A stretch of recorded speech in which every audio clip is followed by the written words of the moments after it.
नमस्ते दोस्तों, मैं ईश्वर ज्योति आज की बात में आप सबका स्वागत करती हूँ। आइए आज की बात कर लेते हैं। आज बड़ा ही अच्छा दिन है, शुभ दिन है, बृहस्पति का दिन है, गुरुवार है, तो मेरे विष्णु भगवान का दिन है, तो विष्णु भगवान का मंत्र जाप कीजिए। ओम नमो भगवते नारायणाय। आज बृहस्पति की कथा भी कर सकते हैं, कथा करें या सुने, और मुनक्का चने का भोग लगाते हैं आज के दिन, तो आप वो कीजिए, अपना दिन सफल कीजिए। वास्तु से मैं शुरू करती हूँ। वास्तु में एक बात, थोड़ी बातें, और उसके बाद आज की खास बात ले लेंगे, और फिर कृष्ण कथा में मैं कुछ ज्ञान की बातें करने की कोशिश करूंगी, तो आप अंत तक बने रहिए और लाभ उठाइए। वास्तु की बात करें तो ड्राइंग रूम की हम चर्चा करते हैं। ड्राइंग रूम में सोफा कहाँ होना चाहिए? दक्षिण पश्चिम की दीवार से सटाकर सोफा रखना चाहिए।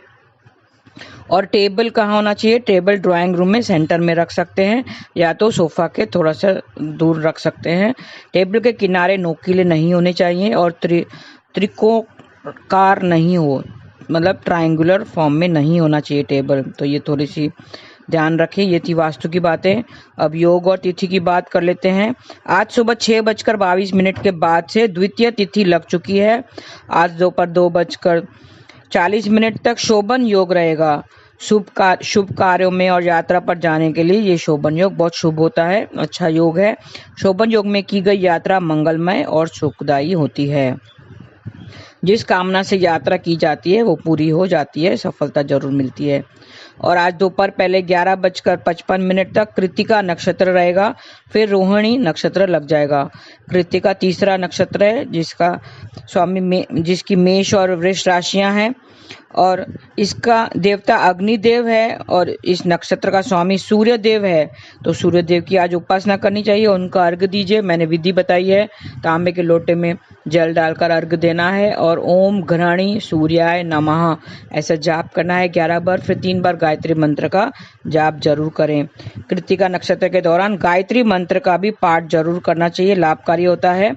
गायत्री मंत्र इस प्रकार है: ओम भू भुवः तत्सवितुर्वरेण्यं भर्गो देवस्य धीमहि धियो यो नः प्रचोदयात्।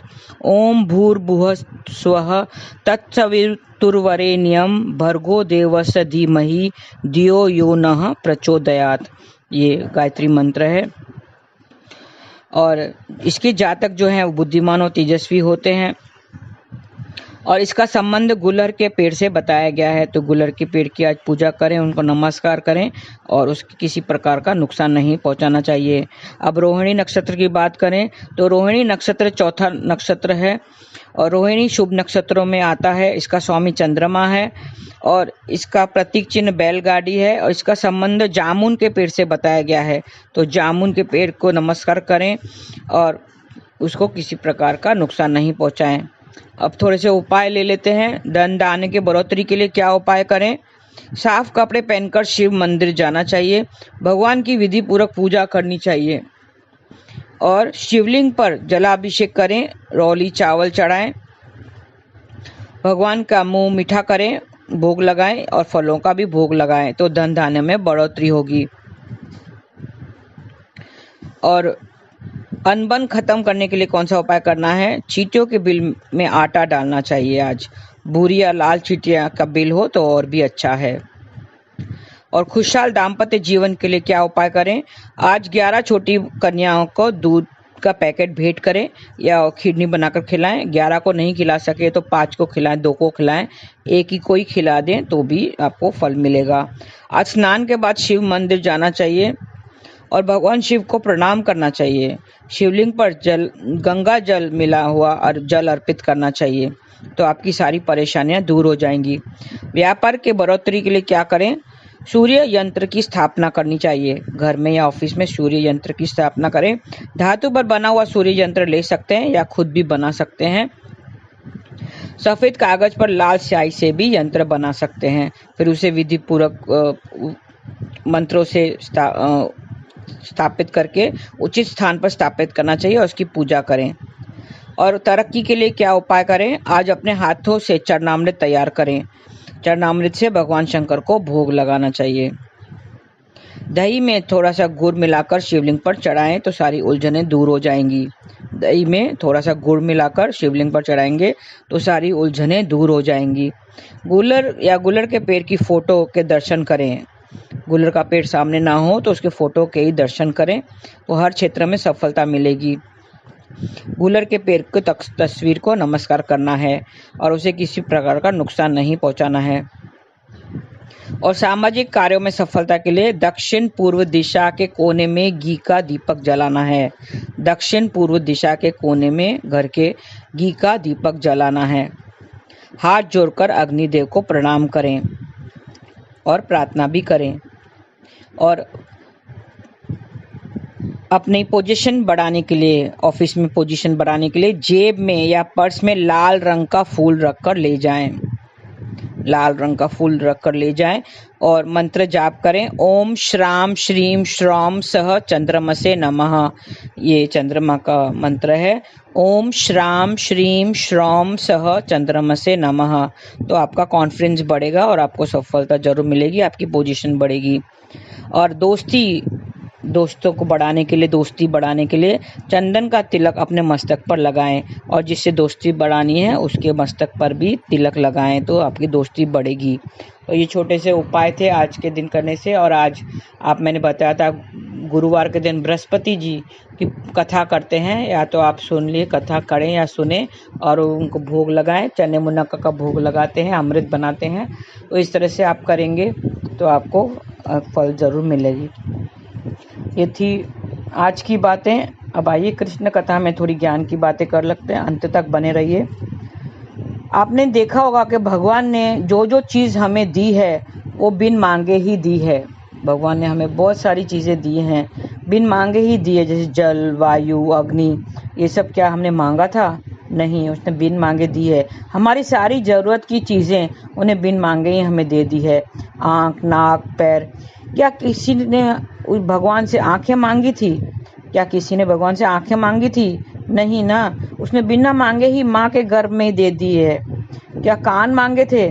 कान मांगे थे, जो कान जिससे हम अच्छी अच्छी बातें सुनते हैं। और क्या क्या सुनते हैं? अनचाही बातें भी सुनते हैं और भगवत कथा, कृष्ण कथा भी सुनते हैं। कितनी ज़रूरत के हैं ये आँख, कान। क्या किसी ने आँख, कान मांगे थे? ईश्वर से बोला था कि मुझे कान दे दो। क्या ईश्वर से कान मांगे थे लोगों ने? नहीं, उसने अपने आप दे दिए हैं। क्या लोगों ने जुबान मांगी थी? किसी ने इच्छा की कि भगवान मुझे जुबान दे दो? नहीं, उसने अपने आप दे दी है। जिससे हम कितना कुछ बोल लेते हैं। जुबान कितनी महत्व की होती है, कितना कुछ बोल लेते हैं, ऐसे वैसे वचन भी बोल देते हैं, उल्टे सीधे वचन बोलते हैं। तो ईश्वर ने हमें बिन मांगे हमें दे दी है। ऐसी बहुत सारी चीज़ें हैं जिसको हमें पता ही नहीं है कि वो क्यों दी है, लेकिन हमें दे दी है, बिन मांगे ही दे दी है। हमें पता ही नहीं कि ईश्वर ने हमें आईब्रोज क्यों दिए हैं। क्या आपको पता है ईश्वर ने हमें आईब्रोज क्यों दिए हैं? हमें पता ही नहीं है कि ईश्वर ने हमें पलकें क्यों दिए हैं, लेकिन ईश्वर ने हमें दे दिया है, बस यूं ही दे दिया है। तो ईश्वर ने हमारी सारी ज़रूरत की, सारी सामान्य, सारी ज़रूरत की हमें चीज़ें हमें बिन मांगे ही दी हैं। और बहुत सारी ऐसी चीज़ें हैं हमारे शरीर के अंदर, इंटरनल ऑर्गन्स हैं जो ज़रूरत के हैं, और कितने ज़रूरत के हैं वो अंदर, उस ना हो तो हमारी मृत्यु हो जाए, इतनी ज़रूरत की चीज़ें हैं अंदर। तो भगवान ने हमें जो जो भी दिया है वो सब बिन मांगे ही दिया है। सूरज नहीं मांगा था किसी ने, वो दे दिया। चांद नहीं मांगा किसी ने, वो भी दे दिया। हवा मांगी थी किसी ने? नहीं, वो भी तो हमें ईश्वर नहीं दी है, बिन मांगे ही दी है। सारी चीज़ें हमें बिन मांगे ही दे दिया है। अंदर हमारे शरीर के अंदर 2 किडनी, लंग्स, लीवर, हार्ट, जो दिल है, तो वो तो हम किसी और को दे देते हैं। दिल जो ईश्वर ने दे दिए हैं अपने, जो हमारी सारी जो ज़रूरत की चीज़ें हैं वो हमें अपने आप ही दे दी हैं, हमने मांगी नहीं है। अगर आपको किसी ने, एक उदाहरण देती हूँ, अगर आपको किसी ने गिफ्ट लाके दिया हो, एक बड़ा सा गिफ्ट लाके दे दिया हो, और उसी के देने वाले के सामने ही आपने वो गिफ्ट किसी दूसरे को दे दो, किसी दूसरे को गिफ्ट दे दो, तो उससे क्या वो अच्छा लगेगा? नहीं, उससे बहुत बुरा लगेगा ना। तो उसी तरह भगवान ने जो दिल हमें दिया है, हम उसके सामने ही, ईश्वर के सामने ही हम किसी और को दे देते हैं।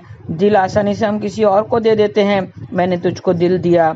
ईश्वर देखता है कि मैंने तो इसे दिल दिया था, मैंने उसको गिफ्ट दिया था, लेकिन इसने किसी और को दे दिया। फिर हम गाना गाते हैं कि दिल तोड़ने वाले तुझे दिल ढूंढ रहा है। वो दिल तोड़ देते हैं, इंसान को देते हैं तो वो दिल तोड़ देता है, तो भगवान को बहुत बुरा लगता है। वो दिल तोड़ देते हैं। अभी और क्या मांगना है उससे और क्या मांगना है। याद रखना, मांगना ईश्वर से वही चीज़ें जो उसकी स्टेटस का हो, वही चीज़ें मांगना जो उसकी स्टेटस में हो और जो वो दे सकता हो। ऐसी कोई फालतू चीज़ें नहीं मांगना। हम कई जन्मों के बाद हमें भगवान के पास पहुँचे हैं, ऐसे कई जन्मों के बाद हम आज जाके भगवान के पास पहुँचे हैं, तो उससे मांगना हो तो ऐसी चीज़ें मांगना जो वो दे सके। लेकिन जब भी हम मंजिल की तरफ बढ़ते हैं ना, आपने देखा होगा कि हम बहुत दूर तक चलते हैं कि जब मंजिल करीब आती है ना, जब मंजिल की तरफ पहुंचते हैं, मंजिल के नज़दीक पहुंचते हैं, तो हमारे पाँव भारी हो जाते हैं। हाँ, हमारे पैर उठते नहीं हैं, हम आगे चल नहीं सकते हैं। ऐसी स्थिति हो जाती है। जैसे आप किसी फ्रेंड के पास जाओ बुलाने को, आप फ्रेंड को बोलो चलो मंदिर चलते हैं, तो वो क्या बोलेंगे, उसका पैर भारी हो जाएगा, वो नहीं चल सकेगा, वो आपके साथ नहीं चलेगा। बाद में फिर थोड़े टाइम के बाद में उसको बोलो चलो, तो पूछेगा कहाँ, तो चलो पिज़्ज़ा खाने चलते हैं, चलो स्टारबक्स में चल के बैठते हैं, चलो कैफ़े कॉफ़ी डे में चल के बैठते हैं, तो जल्दी तैयार होके आ जाएगा। और अगर उसको नहीं बुला के आप अपने आप गए, तो कहेंगे क्या यार अकेले अकेले जाते हो, मुझे बुलाते भी नहीं हो। कितनी बुरी दुख की बात है, कितनी बड़ी दुख की बात है ये। इंसान ऐसे ही है, भगवान की ओर जाने में उसको तकलीफ होती है, वो आसानी से नहीं जा सकता, वो भगवान की ओर इतनी आसानी से नहीं जा सकता, और उसके ईश्वर की ओर जाने इतना आसान भी नहीं है। भगवान उसी को ही बुलाता है जिसके मन में ईश्वर रहता हो, उसी को ही बुलाता है जिसके मन में वो रहता हो। ईश्वर से वही मांगना जो उसके बस में हो और उसके स्टेटस का हो। बच्चे एग्जाम के वक्त प्रार्थना करते हैं। जब एग्ज़ाम आते हैं ना, तो बच्चों को भगवान की याद आती है और वो प्रार्थना करते हैं, भगवान हमें पास कर दो, भगवान हमें पास कर दो। लेकिन हमें ऐसा नहीं मांगना चाहिए, ऐसा नहीं कहना चाहिए। क्या करना चाहिए, क्या मांगना चाहिए? हमें ये मांगना चाहिए कि भगवान हमें इतनी बुद्धि दो जो हम पास हो जाएं, हम अच्छे नंबर से पास हो जाएं। हमारी ज़िंदगी में मुसीबतें बहुत आती रहती हैं, पूरी ज़िंदगी मुसीबत से भरी हुई है। दुख तो लगा ही रहता है, कभी ये दुख, कभी इसका दुख, कभी उसका दुख, कभी बेटे का दुख, कभी पति का दुख, कभी सास का दुख। तो हम क्या मांगते हैं, भगवान इन मुसीबतों को टाल दो, भगवान इन मुसीबतों को टाल दो। नहीं, ऐसा नहीं मांगना चाहिए। हमें ये प्रार्थना करनी चाहिए, भगवान हमें इतनी हिम्मत दो कि हम इन मुसीबतों का मुकाबला कर सकें। भगवान हमें इतनी हिम्मत दो कि हम इन मुसीबतों का मुकाबला कर सकें। ऐसा हमें मांगना चाहिए। वो ज़रूर देगा, वो ज़रूर हिम्मत देगा। एक भजन भी है, एक भजन आपने सुना होगा, ये मत कहो खुदा से मेरी मुश्किलें बड़ी हैं, ये मत कहो खुदा से मेरी मुश्किलें बड़ी हैं, इन मुश्किलों से कह दो मेरा खुदा बड़ा है। आती है आंधियाँ तो कर उनका खैर मकदम, आती है आंधियाँ तो कर उनका खैर मकदम, तूफान से ही लड़ने को खुदा ने तुझे गढ़ा है, तूफान से ही तो लड़ने खुदा ने तुझे गढ़ा है।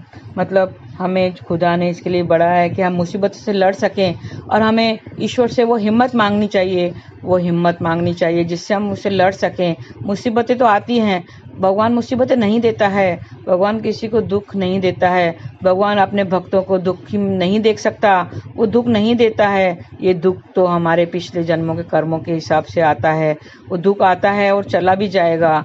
जैसे रात आती है, रात के बाद सुबह जरूर निकलती है, सूरज जरूर निकलता है, सुबह जरूर होती है। तो हमें भी ऐसे विश्वास रखना चाहिए कि जो ये हमें दुख की जो रात आई है वो निकल ही जाएगी, ये वक्त भी कट ही जाएगा। ऐसे याद रखना चाहिए, एक चिट्ठी में लिख के रखना चाहिए कि ये वक्त निकल ही जाएगा। अगर दुख का वक्त है, मुसीबतों का दौर चल रहा है, अभी मुसीबतों का दौर चल रहा है, लेकिन हमें विश्वास होना चाहिए। ईश्वर पे विश्वास रखो, श्री कृष्ण पे विश्वास रखो, ट्रस्ट कृष्णा, वो सारी मुसीबतों को टाल देगा। सिर्फ हमें क्या मांगना है, सिर्फ ऐसी चीज़ें मांगनी। उसने तो सारी चीज़ें दे दी हैं, उसने तो हमारी सारी ज़रूरत की चीज़ें दे दी हैं, हमें बिन मांगे ही दी हैं।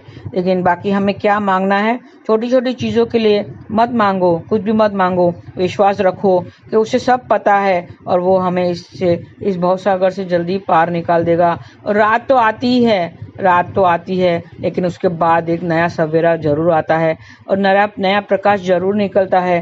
तो सिर्फ हरे नाम को अपने साथ रखो, भगवान को अपने पास रखो, ये विश्वास रखो कि भगवान आपको ज़रूर पास करेगा, आपको ज़रूर इस भवसागर से पार करेगा। और ऐसे हिम्मत मांगो। हिम्मत किससे आती है? माला से। माला उठाइए, नाम जाप कीजिए, हरे कृष्ण कृष्ण कृष्ण हरे हरे, हरे राम राम राम हरे हरे। बस यही आपका सहारा है। कलयुग केवल नाम आधारा, सिर्फ ईश्वर को नाम के रूप में अपने पास रखिए तो आप इस भवसागर से पार हो जाएंगे। आज के लिए बस इतना ही। धन्यवाद। आपका दिन शुभ रहे। हरे कृष्णा।